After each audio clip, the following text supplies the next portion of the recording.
Good evening, ladies and gentlemen, and welcome to another edition of What's Happening. I'm George Binns, and I'm here with my co-host, Elliot Margolis. And as you'll see when the banner comes up in a few seconds, that we're doing the 5 minus 3. So it's just after the shutdown. And I think one of the things that needs to be pointed out that this whole issue of immigration has been on the burner, very, very back burner for quite some time. But the President of the United States in the State of the Union message made a comment that we've got too many illegal aliens, his words, coming into this country, taking jobs from Americans. And at the same time, he promised that we were going to get, his administration was going to get to be very aggressive in terms of rounding up these illegal aliens and deporting them out of the country.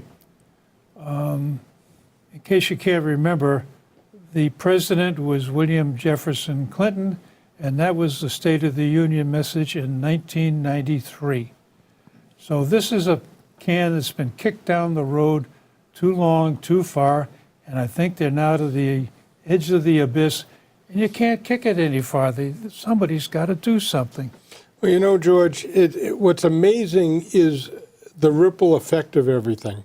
Now, you go back to 93 when Clinton said that, but just in the past couple of weeks, Governor Cuomo from New York has decided we should give the illegal aliens free tuition at school, at colleges. So not only are we giving them welfare, we're giving them health care, we're giving them food stamps, but now we're going to give them a free education, all paid for by the taxpayer who has to pay for their education, pay for their food, pay for their clothing. How does this compute? I just don't get it. Well, if we go back a little ways, we used to have a pastor at St. Mary's Church, Father Hughes, who was very, very fond of quoting Matthew 23:4, which, talking about the elites of the day, this is the late J.C. of biblical fame that he's quoting, they tie up heavy loads, hard to carry, and put them on men's shoulders, but they themselves are not willing to lift a finger to move them. This seems to be the current vogue of the elites. Now it's what would refer to as the tree-hugging troublemakers or the progressives, that they figure that, hey, I got a great idea, and I got to get somebody to pay for it. We'll get him over there to pay for it, not me. And it's not coming out of their pockets, so they have no skin in the game. It's a free ride. Why not? Well, you know, they're going to argue, it's only going to cost you a cup of coffee a day. Well, here's the problem. You get a cup of coffee here, then there's another issue, they want another cup of coffee, and then another cup of coffee, and before you know it, you're talking about a steak dinner. Yeah, and it just goes on, and there's no end in sight. And I get very discouraged watching the news that all they do is argue with each other. Nobody comes up with anything, and they say, oh, well, it's all their fault. Right. And the problem is, okay, Bill Clinton came up with that statement in 1993. You've had Chuck Schumer, you've had Nancy Pelosi, you've had Dianne Feinstein, and a host of other Democrats that have supported building a wall, supported the immigration, you know, fixing the immigration system up until President Trump. Yeah. And now, because Trump wants to do something, see, this is how these people get elected. They get elected by promising something that the people want, but never doing it. Yeah. Well, you can always use the same promise next election cycle. Right. But nothing ever gets done. New. This is one of the arguments that I've used on Facebook with my liberal friends when they talk about, you know, how important it is for liberal policies. And I say, look at Baltimore, look at Washington, D.C., look at Detroit, look at St. Louis. You've had Democratic administrations in those cities for 50, 60 years. Look at the crime rate, look at the education rate, look at the unemployment there. And everything that the liberals have tried to do to allegedly help the minorities has backfired. Crime is up, unemployment is up. I mean, the education is terrible in the big cities, all run by liberals. Well, you get into the similar situation in Salem right now. They're going to close the Bottage School. Why? Because it is a perpetually low-performing school.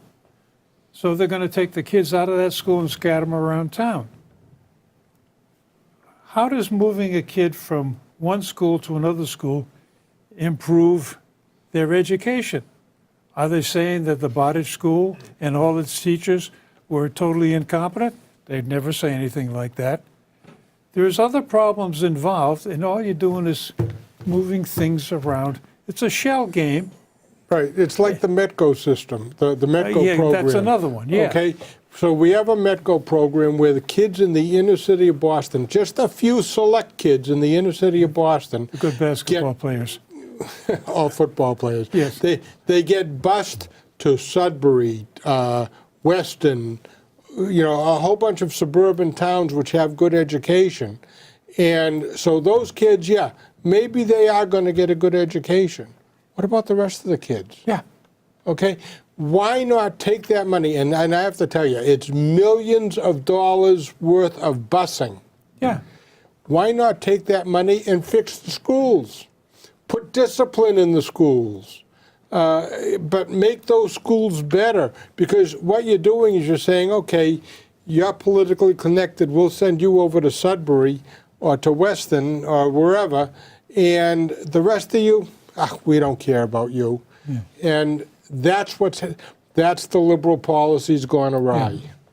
Well, the other liberal policy that's starting to get on my nerves locally is they're talking about banning plastic bags. We went through this ritual several years ago banning paper bags because we had to save the trees. Well, one of the problems with that is it was coal that saved the trees, not the tree-hugging troublemakers. And by the way, the trees that are cut down to make paper, they are farmed. They're deliberately grown to be converted into paper. And for those who get nervous and jerky about CO2, young trees growing sequester more carbon dioxide than the old trees. The old trees are nice in the forest and have the old growth forest, but in terms of efficiency in sequestering carbon dioxide, it's the young trees that do it. So they got the story entirely wrong, but nobody mentions that when they're saying, oh, we got to save the trees. Now we got to save the fish and the wildlife from the plastic that's being discarded. And how significant of a problem is that? Because I think most people, recycle their bags. Well, when we come back from the market, Tuesday's our day, my wife and I, all the plastic bags we get from the market go into one bag, and it hangs in the closet until we go back next Tuesday, and we put the bag in the barrel. They've got a barrel inside the door that says, put your plastic bags here. And the other thing that bothers me is they talk about recycling. Well, I remember when recycling was real, because every Saturday morning when I was a kid, just after World War II, we used to scour the neighborhood for bottles, discarded bottles. And we could take them to any store and turn them in for 2 cents a piece. And if you get 6 bottles, that was your ticket to the movies, because the movies were 12 cents. Another dig in there. The movies used to be 10 cents. And then we had the World War II came on it, and we had this temporary excise tax on fancy things like going to the movies, and the movie price went up to 12 cents. And I never missed a Saturday matinee. And if you go to the movies right now, you look at your ticket down there, that's got that 20% excise tax left over from World War II. But that's okay. And then if we got a big one-quart bottle, that was worth a nickel. That was your candy bar. And I have a sweet tooth, so I got a lot of candy. So, I mean, this is when recycling was real. One of the better jobs when I was growing up there was working in either the brewery or one of the bottling plants, running the bottle washing machine, because the bottles came back, they were washed, sterilized, refilled, and sent out again. That's real recycling. What they're doing now is you put it in a machine and it crunches it up and makes dust out of it. And oh yeah, we're going to take this dust, glass, sand, and we're going to put it in with the concrete and pave the roads with it. And that's recycling? Not on my... Well, I mean, some of the fleece vests that you're wearing are made from that stuff as well, believe it or not. The plastic gets chopped up. Yeah. And they make carpets But the out of it, too. bottom line is this whole thing about plastic bags. I was visiting my son in Silver Spring, Maryland. I go to a convenience store. I pick up a half a dozen things, and the clerk says to me, "Would you like a bag?" Yeah, I can't carry all this stuff. So that's an extra 10 cents a bag. And I'm thinking, 10 cents a bag. Why do I have to pay for a bag? I mean, it didn't make sense to me, but you know what it is? It's the government finding a way to tax you without saying it's a tax. Yeah. And it gives them more of your money to take so that they can say, well, gee, we didn't increase taxes this year, but you gave us an extra fee. And the liberals don't believe in calling a marriage license or the tax on the bag or the rubbish tax or anything. They don't call that a tax. They call that a user fee. Oh, yeah. But the bottom line is, anytime you give money to a city, state, or federal government, it's a tax. Yeah. It's the cost of running the government. Yeah. And as long as they got... But one of those taxes that you said, like for the movies, what about the Mass Pike? Oh. Okay? Or take the bridge. The bridge. But the thing that annoys me about the bridge, nobody on the South Shore is paying for the bridge. Yeah. Only from the North Shore. And when I've asked our past 3 state representatives, and you know who the past 3 state representatives are, I've asked time and time again, why is it that the people from the North Shore are paying for the big dig and nobody from the South Shore? And they don't have an answer except to say, well, there's more political power on the South Shore. Yeah. Well, the other one, too, where you're talking about the commission that runs the highways, they were supposed to stay in business until they paid off the bonds. Well, they paid off the bonds, and rather than go out of commission, they floated another bond issue to extend their service. Oh. And you mentioned this to somebody and said, geez, that is a problem. We got to do something about it. And right now, the legislature just made a decision that they're not going to reduce the income tax back to 5%. The temporary tax increase we had on income tax to pay for Dukakis's bonds. You mean the one that we voted to bring it down to 5% and they ignored our vote? Yes. Well, they didn't ignore it. They're slowly catching up. But we're down to 5.1, and they can't make that last little push to get it back to 5 even. So there are some issues, I think, that we talk about and nothing happens. Another one is the last 6 months or so, there's been a lot of buzz on the Prospect Hill blog, among other places, talking about having a separate water meter so that when you water your garden or fill your swimming pool, you're not paying the sewer fee. And I went through a quick calculation tonight, and if you're out there watering your garden with a 1/2-inch hose, 100 feet long, it's costing you about 70 cents a minute for sewerage fee that you're not going to use. Now, in some cases, if you only water your garden once a month, it isn't worth the pain and the cost of putting in a separate meter. But if you're a serious gardener and you have a decent piece of property that you're trying to take care of, you're out there watering it just about every day, that mounts up. And that's our money.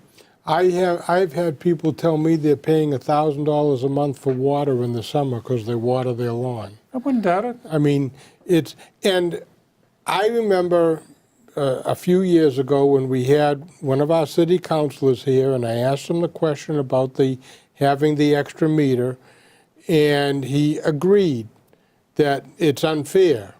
But he also said, do you know how much that would cost the city? And my response, of course, was maybe it would make you more efficient. The less money we give you, the more efficient you have to be. They don't want to be efficient, and that's what they're talking about with this bags, the plastic bags. If we have to pay for plastic bags, it's another tax. It's another way of stealing money from the consumer because they think they know better how to spend our money than we do. Well, you remember when we were doing the series a couple of months back on the candidates who are running for councilor at large, the point was brought up that businesses in town are struggling to make money. This is a very expensive place to do business. And the question comes up of how much more can you put on each one of these businesses before they got to raise their prices, they become non-competitive. And I don't think that's thought through to the extent of what else happens when you put an extra 5 cents if you want a paper bag. And by the way, a paper bag in wet weather, like the winter time, tends to disintegrate. And don't forget, not only do they have to pay for the bag, but they got to pay for parking. You got the parking meters. That gets to be another interesting issue that, we're going to have parking meters and we're going to have preferential parking, so you pay more for the better parking meters. Okay, that's nice. What about the people that work here? Oh, we'll give them a special pass that only costs them $25 a month or some fee, some amount a month. Well, if you're working in a service industry, you're not making big bucks. And $25 a month just to park your car so you can go to work, that's a big hit. And I thought it was crumbs. I thought $1,000 was crumbs. oh, okay. So $25, that's only a single crumb. Yeah, this is where a lot of these issues. See, the problem with government today, and whether it's city government, state government, or federal government, is the politicians don't know how to figure the consequences of their actions. They don't care about the consequences of their actions. Gee, this sounds good. Maybe if we do this, we'll get more votes. Yeah. So it sounds good, let's do it, and then what happens with the consequences? And that they don't consider at all. I know, it goes through many of these things, and I think this whole business of arguing for a particular change in policy based on putting somebody on a guilt trip. Oh, we got to save the fish, we got to save the trees, we got to save something else. And nobody goes through the next step of saying, how much is that going to cost us? And how many trees do we save for that? Or in the case of banning the paper bags, you actually make the situation worse because you're preserving trees that aren't doing as much to sequester carbon dioxide as new growth is. And we get into these situations where if you only stop and think about it a little farther than the guilt trip, it doesn't sound like that good of an idea. Well, I think, first of all, I'm curious. How many fish have died because of plastic bags? I mean, I really want to see a statistic on that. If that's the argument that's being used. Well, how are you going to get that statistic? I don't know, but I mean, that's, how do you argue that fish are dying because of plastic bags if you don't know how many fish have died. Yeah. And here's another, probably one of the more significant problems about plastic bags.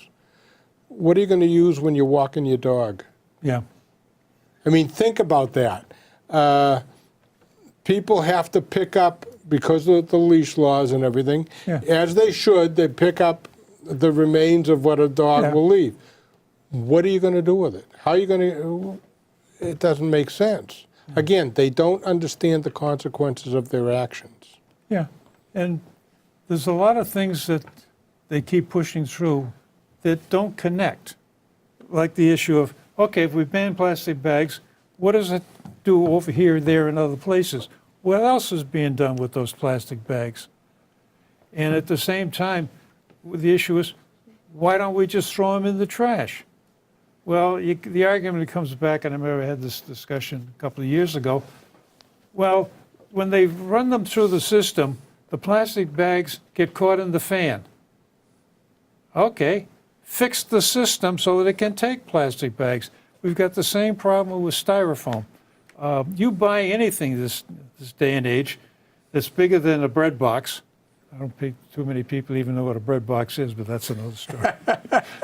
But anything bigger than a bread box, and it comes in some sort of styrofoam support package to protect it while it's being shipped.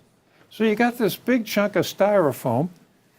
You can't recycle it because the machines won't take it. You throw it out in the trash and it fills your trash bucket. And the system is, why don't they fix the system so you can recycle styrofoam? You can recycle an awful lot of plastics. Why not styrofoam? And the same thing you get into with the stuff from, say, a McDonald's or a Burger King. You come out of there, Starbucks, with a plastic styrofoam cup. Well, they don't do that anymore. They're paper cups. Oh, and so you don't burn your fingers, you have to put the little sleeve on it. Mm-hmm. Things So that's more paper. It's more paper, yeah. Like I say, the key thing is they don't understand the consequences of their actions. It sounds good. Now, I mean, give Governor Cuomo credit. It sounds good to give people an education, particularly a free education. Oh, yeah. But how are you going to pay for it? Yeah. And why should the taxpayer have to pay $50,000 a year for their own kids' education and then give money to the other? Yeah. But they keep getting elected. Well, the other one that gets interesting about that particular issue is when they were thrashing out the shutdown issues, at the last minute, I guess Saturday night or Sunday morning, the Democrats supposedly got together, and this is quoted from the Washington Post, so it's probably reasonably accurate, that there were a number of senators who got feedback from their constituents that, you know what the Republicans are doing? They're putting robocalls out saying that you, the senators, are more in favor of these illegal aliens than the Americans. That's why you shut the government down. And this is the same issue of, if you're going to give free education to the illegals, what about the American kids? Don't they deserve a good education? That's what Bernie wants. But, you know... but he runs into... his mathematics is a little strange. They don't understand it. But the thing that bugs me about the shutdown, okay, it accomplishes zero. First of all, any government worker that is not working because of the shutdown gets retroactive pay once they start working. So, number one, it doesn't save any money. Sometimes it costs money. Yep. But number two, Congress passed a bill that says that they're not affected by the shutdown, so they get paid. Yeah. Okay, so Congress gets paid, but our military doesn't get paid.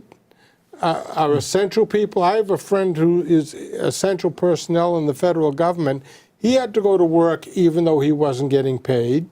Now, granted, he gets his back pay, but, you know, how fair is it that somebody works, gets their back pay when other people don't work and get their back pay? That's not fair. And the whole thing about the stupid shutdown was about DACA, or DACA, call it what you want. Yeah. The bottom line is, number one, Obama admitted he had no right to do what he did with DACA, but he did it. Yeah. Number two, DACA doesn't expire until March 5th, and we know that the shutdown was in January, so it was totally irrelevant. But again, the Democrats are thinking, well, you know, we want to help the people that basically we can get into this country illegally, then we can get them to vote, and then we're always in power. That is the liberal philosophy. There's a scary one going on right now that anybody in California can get a driver's license. And if, when getting your driver's license, you say, oh yeah, I'm legal, California DMV will forward your name, rank, and serial number to the voter registration. And now you're on the voter list. And you've got a driver's license with a picture on it. You can go vote. Yeah. So there is a possibility, very strong one apparently, that somebody can come in here illegal, claim to be an American citizen, or just They don't even have to claim to be it. They show the, first of all, get their driver's license and yeah, they get automatically registered. Right. And the voter registration division doesn't verify it, doesn't check it. right. Yep, and that's, I mean, well, in Chicago, dead people vote. Oh, that's the one I But- always liked is they knew Osama bin Laden was dead when his name showed up on the voting registers in Chicago.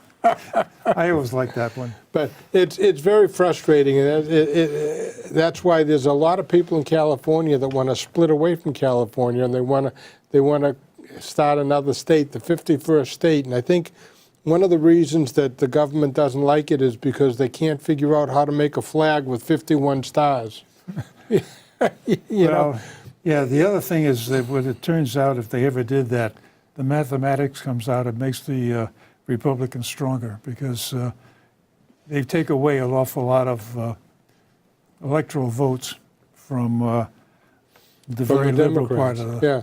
Well, you know, all what the liberals are doing sounds good. Yeah, let people come into the country because they're coming from bad countries, and we can help them out. But what they don't seem to understand is we need to help out our own citizens first. You need to have borders. You need to have security. Well, if you look at the data from the various businesses, most of them are saying right now they have jobs that are open. They can't get qualified people to work them. They just can't find them. And so we've got a problem of how do we escalate the skill levels of the people that are here so they can get these jobs. In Why other do we words, need make more room in colleges for Americans. Well, it's not just colleges, it's also trade Trade schools. schools, I'm a trade big schools. fan of trade schools. And George, I have to tell you, we've had too much fun. we've had a lot of fun in 30 minutes already. And you and I could probably go on like this forever, but we really can't because the end is near. Well, I guess we got to throw in one last thing that back on the plastic bags, and they're talking about, well, you bring your own bag. How many people are going to wash their own bag after they use it? And you get a bunch of food in there. Some of it is wrapped, some of it isn't. Yep. And there is things that come along with the food that you don't want to keep passing on and start brewing inside your bag. Right. So, I mean, that's another one of those things they forgot to think about. Call your city councilor. Tell your city councilor, no, you don't want to have a ban on plastic bags. I think that's the only way we can do And it. you want a separate water meter. And we want a separate water meter as well. Thank you for watching. George and I have had fun. I hope you've had fun watching this show and both of us getting a little cranky. Thank you for watching. See you at the next show.